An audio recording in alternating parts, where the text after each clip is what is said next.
Assalamualaikum warahmatullahi wabarakatuh. Kami dari kelompok 5 ingin mempresentasikan hasil diskusi kami tentang kerangka inovasi. Kami yang beranggotakan saya sendiri Anissa Tusoya NPM 0066, Evina Putri Agustin NPM 0067, Anindita Lintang NPM 0074, Erika Martasari NPM 0079, Eliza Febriani NPM 0094, Novia Dwi Rahmasari NPM 0105, dan Azza Dani Fitrilia NPM 0116. Di sini saya akan menjelaskan tentang pentingnya model bisnis.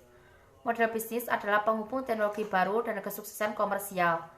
Model bisnis menyediakan platform agar penemuan bisa memberikan keuntungan pada pelanggan dan perusahaan, memberi nilai pada pelanggan, dan memberikan keuntungan bagi perusahaan. Kebanyakan perusahaan besar tidak pernah melakukan model bisnis. Perusahaan Patch memiliki orang-orang terbaik yang bekerja untuk menciptakan masa depan. Kisah Patch menunjukkan bahwa dimanapun produk diciptakan, model bisnis sangatlah penting. Steve Jobs memberikan contoh nyata untuk hal ini, yaitu menginspirasi timnya di Apple untuk mengembangkan penemuan Patch dengan cara memberikan nilai kepada pelanggan melalui produk yang dapat dihasilkan dengan biaya yang efisien.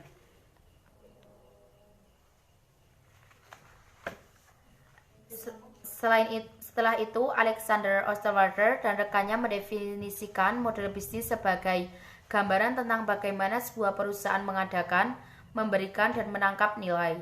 Ada 9 blok utama yang ada di model bisnis. Yang pertama, proposisi nilai. Yang kedua, segmen pelanggan. Yang ketiga, hubungan pelanggan. Yang keempat, saluran. Yang kelima, mitra utama. Yang keenam, kegiatan utama. Yang ketujuh, sumber daya utama. Yang ke-8 aliran pendapatan, dan yang ke-9 yaitu struktur biaya yang ada pada bisnis mereka. 9 blok tersebut sangat penting untuk keberhasilan setiap ide produk atau penemuan. Seorang inovator harus mencari tahu setiap elemen-elemen dari model bisnis mereka agar bisa meraih kesuksesan. Selanjutnya akan dijelaskan oleh Mbak Evnina Putri. Ya, selanjutnya adalah air terjun dan silo. Di sini ada bagan, di bawah ini adalah 4 struktur elemen kunci bagi suatu perusahaan untuk mencapai jangka panjang dalam suatu perusahaan untuk mendapatkan keuntungan. Nah, di sini ada pekerja, struktur, proses, dan KPI. Selanjutnya di 4 elemen kunci ini saling sama berhubungan, nanti akan menimbulkan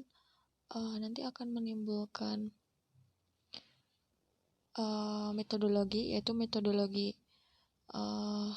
air terjun tradisional. Nah, selanjutnya saya akan menjelaskan tentang metodologi air tradisional. Nah, di sini ada inovasi dikelola melalui metodologi air terjun tradisional. Ada 4: ide nasional, rencana bisnis, pengembangan produk, dan peluncuran.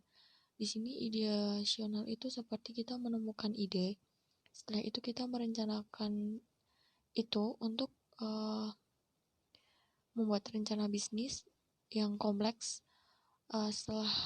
Setelah jika berhasil suatu perencanaan bisnis itu, kita akan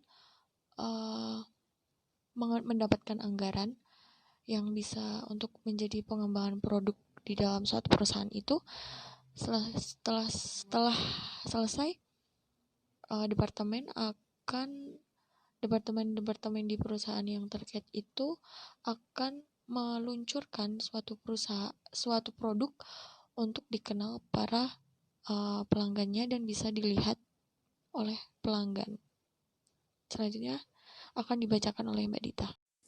Slide selanjutnya, perencanaan bisnis atau beraksi, pilihan yang kurang tepat dalam inovasi. Para inovator bisa membuat para eksekutif dan pengambil keputusan memiliki pandangan yang sama mengenai pasar, tetapi juga memiliki tantangan yang terletak dalam pilihan, yang biasanya dihadapkan pada inovator saat menerima para eksekutif untuk berinvestasi pada inovasi yang sedang dijalankan. Pilihan pertama, inovator menulis 20 hingga 30 halaman rencana bisnis. yang didasarkan pada pandangan bahwa inovasi adalah suatu proses linier yang dapat direncanakan. Dan jika kita mengembangkan produk sesuai rencana, maka pelanggan akan membelinya.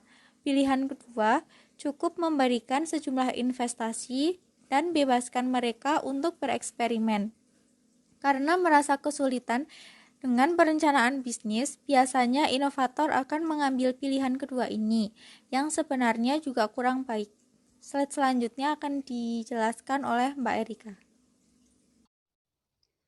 Selanjutnya, siklus hidup inovasi. Inti dari siklus hidup inovasi adalah dua tahap yang luas, yaitu mencari dan mengeksekusi. Eksekusi terjadi ketika kita telah menemukan sebuah model bisnis yang menguntungkan dan berkelanjutan. Sebelum itu, inovator harus mencari model bisnis yang menguntungkan tersebut. Pencarian mengharuskan mereka untuk mengidentifikasi dan mengurangi risiko tertentu. Steve Blank membedakan risiko teknis dan risiko pasar. Risiko teknis adalah pertanyaan apakah kita mampu membuat produk secara keseluruhan, dan untuk risiko pasar adalah tentang apakah pelanggan akan membeli dan menggunakan produk tersebut. Jika teknologi tersebut bisa diciptakan, apakah kita akan mendapatkan keuntungan dari teknologi tersebut? Asmauria menggambarkan siklus hidup inovasi sebagai 3 tahap startup. Dengan menggabungkan karya Rich dan Blank, Mauria menjelaskan bagaimana startup dapat menavigasi siklus hidup inovasi dengan bertanya dan menjawab 3 pertanyaan penting. Yang pertama, solusi yang sesuai dengan masalah. Yang kedua, produk yang sesuai dengan pasar. Dan yang ketiga, pengembangan. Untuk slide selanjutnya akan disampaikan oleh Mbak Eliza.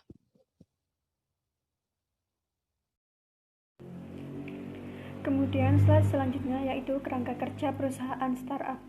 4 tahap sederhana untuk inovasi. Yang pertama yaitu mengembangkan ide, kedua menguji ide, ketiga mengembangkan ide, dan keempat memperbarui ide. Dari 4 tahap tersebut, saat pengembangan ide telah dilakukan, proses inovasi telah berhasil dan bisnis dapat menikmati keuntungan dari mengeksploitasi produk yang telah sukses diuji tersebut. Sesekali perusahaan harus menyegarkan kembali model bisnis produk yang ada dengan memperbaharui ide. Ketika hal tersebut terjadi, model bisnis yang telah direvisi kemudian akan menjalani pengujian dan pengulangan sebelum mereka dikembangkan lagi. Semua ini bertujuan untuk memastikan bahwa yang diuji memang pertanyaan kunci mengenai penciptaan nilai pelanggan dan membangun model bisnis berkelanjutan yang menguntungkan. Perlu diperhatikan bahwa kerangka kerja kita serta kerangka kerja lainnya digambarkan secara linear hanya untuk penceritaan. Dalam praktiknya, inovasi adalah proses non-linear dan dapat dimulai pada setiap titik dalam kerangka kerja. Kita juga bisa membolak-balik setiap tahap inovasi seperti ketika kita mengulang jalan menuju kesuksesan. Kemudian slide selanjutnya akan dijelaskan oleh Mbak Novia.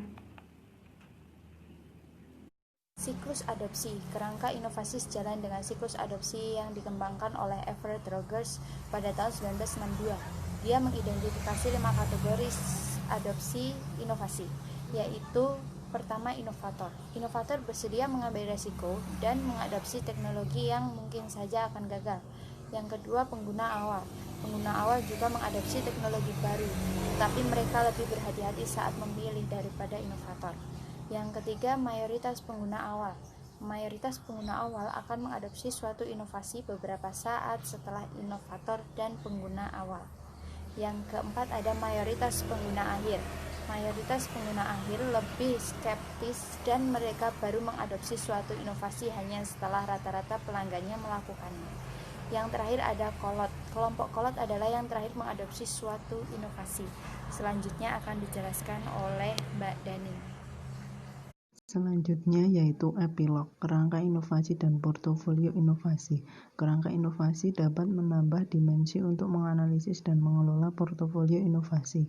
Terdapat 3 jenis inovasi yaitu 1 inovasi utama, 2 inovasi serupa, 3 inovasi berbeda.